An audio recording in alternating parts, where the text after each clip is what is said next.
ألف مبروك لنادي ريال مدريد على المباراة الكبيرة اللي عملها النهاردة، وده كان نتيجة ثمار تعب فترة كبيرة قوي.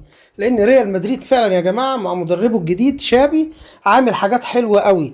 النهاردة كان الماتش جميل وفيه كل فنون الكورة، برغم ان الاستحواذ كان لفريق برشلونة بنسبة يجي 60 أو 65% مقابل 35%، لكن لما تيجي تبص لثمار النتيجة والأسلوب والفعالية في المباراة هتلاقيه ريال مدريد. بس في كمان حاجات مهمة أوي لازم نتكلم عليها، وهو التحكيم. في فضيحة كبيرة جدا في التحكيم النهاردة اللي حصل.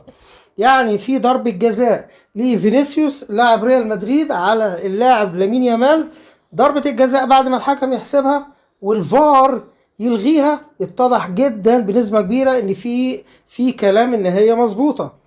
ده غير كمان الجون اللي جابه امبابي اللي هو فيه كلام ان هو احتمال ما يكونش اوف سايد. برغم ده كله امبابي جاب جون جميل جدا وبرشلونة اتعادل، لكن الفوز كان من نصيب الفريق المجتهد السنة دي وهو ريال مدريد. وكلنا قلنا الكلام ده من بدري يا جماعة، اللي كان كارلو أنشيلوتي مظلوم مع ريال مدريد لأنه كان عايز تدعيم قوي جدا في صفوف الفريق وهم ما دعموهوش، لكن مع المدرب الجديد ادوله كل الصلاحيات ودعموا له الفريق.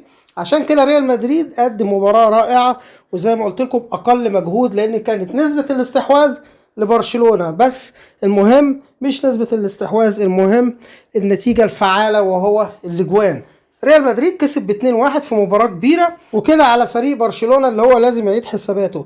هانز فليك اعترف في اكتر من مباراة واتغلب فيها ان هما كانوا مش قد كده، والمستوى الفرق الخصم كان احسن بكتير، لكن لحد دلوقتي مش قادرين يحلوا الكيفرسون بتاعهم ويشوفوا الثغرات فين، حل اللغز في برشلونة ايه، المشاكل فين في برشلونة مش عارفين. وبكده نقول ألف مبروك لريال مدريد لأنه يستاهل بجد، لأنه السنة دي عمل إعداد رائع لنفسه ودعم صفوفه، ودي نتيجة الاجتهاد ولكل مجتهد نصيب.